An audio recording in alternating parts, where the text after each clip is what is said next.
नमस्ते दोस्तों, आज के इस वीडियो में हम सर्कुलर डाइक्रोइज्म एंड फ्लोरेसेंस स्पेक्ट्रोस्कोपी से रिलेटेड क्वेश्चन डिस्कस करेंगे। ये क्वेश्चन है आपका, आप देख सकते हैं कि क्वेश्चन क्या पूछ रहा है कि रिसर्चर है एक, वो इन्वेस्टिगेट कर रहा है स्ट्रक्चरल चेंज प्रोटीन में, और किससे कर रहा है? ट्रिप्टोफैन फ्लोरेसेंस से और CD सर्कुलर डाइक्रोइज्म से। दो टेक्निक यूज कर रहा है। पहला टेक्निक सर्कुलर ट्रिप्टोफैन फ्लोरेसेंस और दूसरा सर्कुलर डाइक्रोइज्म। ये दोनों ही दो स्पेक्ट्रोस्कोपी है और स्ट्रक्चरल को फाइंड आउट करने में कोई चेंजेज हो जाता है तो ये फाइंड आउट करने में हेल्प करता है। तो ये बोल रहा है कि फ्लोरेसेंस और CD स्पेक्ट्रोस्कोपी जो है वो इन्होंने प्योर प्रोटीन का देखा। प्योर प्रोटीन जिस पे कोई ट्रीटमेंट नहीं हुआ उसको इन्होंने A से डिनोट कर दिया। ये आप ग्राफ में देख रहे हैं, ये प्योर है और इसमें कोई ट्रीटमेंट नहीं था। एक तरह से कह सकते हैं ये प्योर प्रोटीन का ग्राफ ये मिला इनको, और CD के केस में इनको ये मिला। और दूसरा बोल रहा है कि protein in the presence of 0.5 molar urea. अब यूरिया के साथ जब इंटरेक्शन हुआ प्रोटीन का तो स्ट्रक्चरल चेंज आई। फिर उनको जो ग्राफ मिला फ्लोरेसेंस में ये मिला और CD में ये मिला, थोड़ा सा डिफरेंट। और फिर जब इन्होंने तीसरा कंडीशन लिया एक्राइलामाइड, एक तरह से ये क्विंचर है ट्रिप्टोफैन का, तो इनको जो मिला ग्राफ वो आपको मिला ये फ्लोरेसेंस केस में ये मिला और इसके केस में थोड़ा सा चेंज मिल गया, ये मिल गया। फिर चौथा जो इनका कंडीशन था अपॉन हीटिंग किया और उनको डीनेचर हो गया प्रोटीन, और इनको जो ग्राफ मिला ये मिला और CD केस में ये मिला। अब ये क्वेश्चन क्या पूछ रहा है? Which of the following statement is correct? तो पहला ऑप्शन है CD is more sensitive to structural change than fluorescence. बोला है CD ज़्यादा सेंसिटिव है फ्लोरेसेंस से। दूसरा ऑप्शन है fluorescence is more sensitive to structural change than CD। इनमें कह रहा है कि भाई फ्लोरेसेंस ज़्यादा सेंसिटिव है। तीसरा कोई ऑप्शन है both matter equally responsive to structural change. बोला कोई अंतर नहीं है, दोनों बराबर है। चौथा इनका है कि acrylamide alter the secondary structure of protein. Acrylamide क्या सेकेंडरी स्ट्रक्चर को अल्टर कर देता है? तो सबसे पहले हम इसी को देख लेते हैं एक्राइलामाइड का क्या रोल होता है। एक्राइलामाइड बेसिक क्या होता है कि एक एडक्ट फॉर्म करता है पेप्टाइड से बॉन्ड करके। मान के चलिए पेप्टाइड है N से C और यहाँ पे आपका amino acid different amino acid, मान के चलिए सिस्टीन है, तो सिस्टीन से ये एडक्ट फॉर्मेशन कर लेता है एक्राइलामाइड। ठीक है, तो इनका एक तरह बेसिकली एडक्ट बनाने का काम है। स्ट्रक्चरल चेंज बिल्कुल ही नहीं होता है इसमें, बस एक आपको दिखेगा। इसको फिर क्या होता है कि इडमेन डिग्रेडेशन से आइडेंटिफाई कर लेते हैं और सिस्टीन को फाइंड आउट करने में एक्राइलामाइड का भी यूज हो जाता है और आपका सिस्टीन को आसानी से हम सीक्वेंसिंग कर लेते हैं और इसमें स्ट्रक्चरल चेंज नहीं होता। तो ये ऑप्शन तो आपका गलत हो गया। अब बच गया 3 ऑप्शन, क्या दोनों सेंसिटिव है या फ्लोरेसेंस ज़्यादा है या CD ज़्यादा है? तो ये चीज़ जो है आपको इस क्वेश्चन को देख के ही पता चल। देखिए कितना बड़ा क्वेश्चन है, यदि इसको देखा जाए तो आधा क्वेश्चन तो आधा पेज पे आ जाएगा इंग्लिश का और आधा हिंदी में, लगभग में 1 पेज का क्वेश्चन आ जाता है और बच्चा देख के ही डर जाए। और 4 नंबर का क्वेश्चन है, लेकिन जो पेशेंस रखता है थोड़ा वो बोलते एक बार देख लूँ, स्ट्रक्चर भी देख ले एक बार क्वेश्चन पढ़ के तो भी समझ आ जाए कितना आसान क्वेश्चन पूछा हुआ है कि और कई सारे रहते हैं। मान के चलिए आपको 75 क्वेश्चन करने होते हैं, 75 में से 25 क्वेश्चन करने होते हैं पार्ट C में, ठीक है ना। इस 25 में से लगभग में 10 क्वेश्चन तो डायरेक्ट क्वेश्चन रहते हैं जो कि स्ट्रक्चर देख के आप बता सकते हैं, बस पेशेंस लगता है। लेकिन CSIR को इतना बड़ा हुआ बना दिया है लोगों ने, डरा के रखा हुआ है सबको, कोई बड़ी चीज़ नहीं है। पेशेंस रखो और क्वेश्चन देखो, और क्वेश्चन देखते ही जान जाओ कि भाई ये क्या चीज़ है। तो इस वाले केस में देखते ही बता सकते हैं आप देखिए कि भाई CD में है A और B और C, कोई ज़्यादा चेंजेस तो है ही नहीं, और वही देख लो ABC में कितना ज़्यादा चेंजेस है। तो सेंसिटिविटी तो यही हुई ना, किसी को थोड़ा छेड़ दो और भड़क जाए, और किसी को इतना भी छेड़ो तो थोड़ा बहुत अपना जगह चेंज कर ले। तो भाई जो ज़्यादा भड़क रहा है वो ज़्यादा सेंसिटिव हुआ ना। तो फ्लोरेसेंस ज़्यादा सेंसिटिव है, देखते ही पता चल रहा है। लेकिन इसके पीछे का कंसेप्ट क्या है?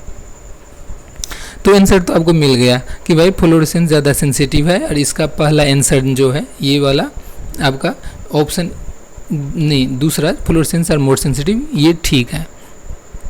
तो अब रीज़न क्या है, रीज़न क्या है इसके पीछे कि भाई इसमें इतना चेंजेज आ गया, इसमें चेंजेज नहीं आया, ये पूछा नहीं हुआ है, मैं आप लोगों को बता रहा हूँ कि ट्रिप्टोफैन फ्लोरेसेंस यूज़ किया। ट्रिप्टोफैन फ्लोरेसेंस का क्या होता है कि एक तरह से जब लाइट एब्जॉर्ब होती है ट्रिप्टोफैन को 280 पे मैक्सिमम एब्जॉर्बेंस होती है, लेकिन ये जब एमिशन करता है ना तो वापस जब लौट का आता है ना, आप फ्लोरेसेंस का मतलब समझो कि कोई भी एटम मॉलिक्यूल है वो लाइट को एब्जॉर्ब करके एक्साइट हो गया, फिर वो जब वापस ग्राउंड पे आता है तो उससे पहले एक सिंगलेट स्टेज पे थोड़ी देर रुकता है, फिर उसके बाद ये ग्राउंड स्टेट हुआ। तो इसके दौरान सिंगलेट से जब ग्राउंड पे आता है तो ये कुछ एच न्यू मतलब एक लाइट का इनका जो होता है ना इमिशन होता है, उसका जो वेवलेंथ होता है ना वो इसके एब्जॉर्बेंस वाले वेवलेंथ से ज़्यादा होता है, ठीक है। तो इस केस में जो एब्जॉर्ब जहाँ पे ये 280 पे कर रहा था वहीं ट्रिप्टोफैन इमिशन 350 पे करता है, ठीक है ना, 350 पे। तो और वही ये फ्लोरेसेंस स्पेक्ट्रोस्कोपी नोट कर लेता है, यदि भाई ज़्यादा एक्सपोजर मिलेगा ट्रिप्टोफैन को तो ज़्यादा बढ़िया पीक मिलेगा। तो जैसे कि केस में देखिए ये तो आपका ओरिजिनल है, लेकिन जब यूरिया से रिएक्शन करता है, यूरिया सोलराइजिंग एजेंट है, ये सेकेंडरी स्ट्रक्चर को तोड़ने का काम करता है कुछ हद तक, लेकिन कंसंट्रेशन कम है तो पूर्ण तरीके से ये तोड़ा नहीं, हल्का डिस्टॉर्ट किया। इससे क्या हुआ कि ट्रिप्टोफैन कुछ ज़्यादा एक्सपोज हो गया, उससे क्या हुआ कि पीक इसकी बढ़ गई और ज़्यादा पीक मिल गई। और वहीं पे ये यदि एक्राइलामाइड की बात करें, ये क्विंचर का काम करता है भाई, यहाँ पे ट्रिप्टोफैन था उसके आगे मान के चलिए ये यदि एडक्ट बना दिया तो ढक गया, ट्रिप्टोफैन नहीं दिखा, तो फिर एक्सपोजर नहीं मिली लाइट की ज़्यादा, तो इस केस में पीक छोटा हो गया। और डी नेचर का तो कोई भी लाइट एब्जॉर्प्शन होते ही नहीं है। वही चीज़ यदि इसमें देख लें CD में, ये आपका ए जो है ग्राफ BC लगभग में सेम ही है, और आपको यदि पिछले मेरे वीडियो में आप देखे होंगे CD का, तो इसमें ये जो W शेप होता है ना, ये W शेप होता है सेकेंडरी स्ट्रक्चर है अल्फ़ा हेलिक्स का।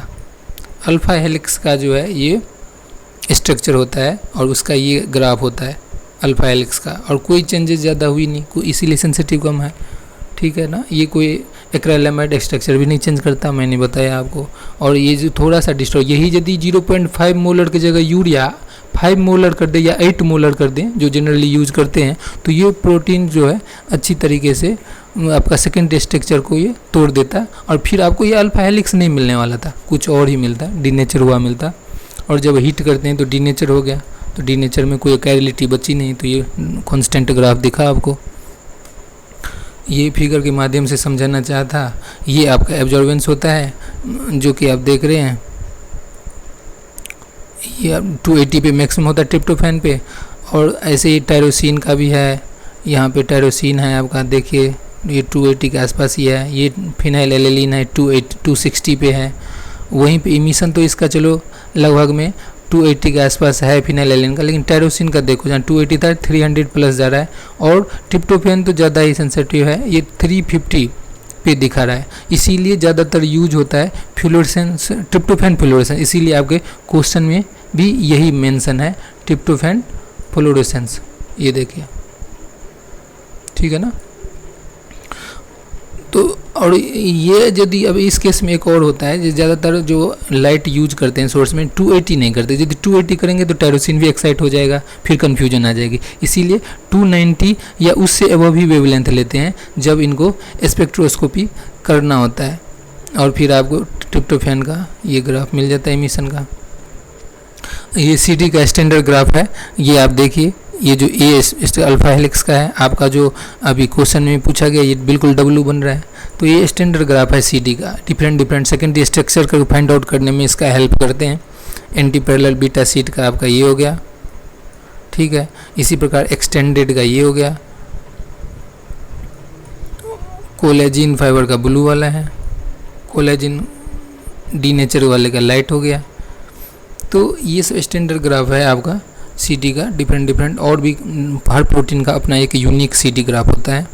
आज के वीडियो में पहला क्वेश्चन तो गया। एक दूसरा क्वेश्चन भी मैं आप लोग को बताना चाहूँगा कि ये भी देखिए कितना बड़ा क्वेश्चन है। ये तो मैं थोड़ा शॉर्ट करके यहाँ पे एक स्लाइड में, ये इसको भी बिल्कुल ही एक पेज में मान सकते हैं, आधा इंग्लिश आधा हिंदी, लोग देख के ही डर जाए, ऐसे ऐसे क्वेश्चन पूछ देते हैं। लेकिन जब उसको आसानी से देखेंगे तो बिल्कुल आसान क्वेश्चन रहता है। ये पूछ रहा है कि भाई एक रिसर्चर हैं जिन्होंने एक प्रोग्राम डेवलप किया for to evaluate the stability of protein by substituting each amino acid at time by the other 19 amino acid। एक प्रोटीन है जिसमें 19 अमाइनो एसिड था, उसको इन्होंने बारी बारी से चेंज करता गया। Each amino acid at time by other, मतलब सब्स्टिट्यूट कर दिया एक अमाइनो एसिड्स को दूसरे अमाइनो एसिड से। 19 दूसरे टोटल अमाइनो एसिड 19 थे। और उसके बाद ऑब्जर्व किए इनकी स्टेबिलिटी, और पूछा गया क्या, he observe the following changes in the stability upon substitution in a loop helices sheet protein core and protein surface. इसमें इन्होंने चेंज को नोट किया, ऑब्जर्व किया। तो क्वेश्चन में क्या पूछा कि भाई substitution in loop are more tolerate, क्या लूप जब सब्स्टिट्यूशन किया तो इनको ये ग्राफ मिल गया, ठीक है। और ग्राफ जब मिला तो इनको बोल रहा है कि लूप आर मोर टॉलरेंट है क्या। तो देखिए ये स्टेबिलिटी है और ये लूप जो है इंक्रीज कर रहा है स्टेबिलिटी। तो हाँ भाई बिल्कुल, ये तो भाई बिल्कुल स्टेबल है। अब फिर site are more tolerant, site कहाँ है, ये यार सीट तो भाई डिक्रीज कर रहा है, तो ये टॉलरेंट तो है नहीं, ये बिल्कुल गलत हो गया। Core is less tolerant, core देखिए कोर बिल्कुल डिक्रीज कर रहा है स्टेबिलिटी, चलो भाई ये भी ठीक हो गया इनका। और ये हेलिसिस आर लेस टॉलरेंट, हेलिसिस कहाँ है, ये रहा हेलिसिस, ये तो भाई क्या बोला लेस टॉलरेंट नहीं, ये तो बिल्कुल टॉलरेट है, ये इंक्रीज और डिक्रीज बिल्कुल कॉन्स्टेंटली है। तो ये भी ऑप्शन इनका गलत है। तो राइट आंसर हो गया आपका ए और सी जिसमें होगा। तो ये जो पहला है कि भाई विच of the above statement is correct, तो स्टेटमेंट ए और सी करेक्ट है। कितना आसान क्वेश्चन है, लेकिन इसी चीज़ को इन्होंने इतना बढ़ा चढ़ा के दिया और कितने बच्चे तो छोड़ के ही भाग जाते क्वेश्चन को कि भाई कौन फंसे इसमें नेगेटिव हो जाएगा। पर ऐसा नहीं है, बहुत सिंपल क्वेश्चन आपको दिया पूछा जाता है। और सारा क्वेश्चन इसलिए पूछा जाता है कि आगे आपको रिसर्च में यूज होता है और डीप कंसेप्चुअल बेस्ड होता है। तो लेकिन ये दो क्वेश्चन ऐसे थे कि कॉन्सेप्ट को जिसको ज़्यादा नहीं भी पता होगा वो भी देख के बता सकता है। और आपको 4 नंबर का ये क्वेश्चन है, 8 नंबर जोड़ सकते हैं। ठीक है, धन्यवाद। आज की वीडियो में इतना ही, आगे हम और बढ़िया वीडियो लाएंगे। धन्यवाद।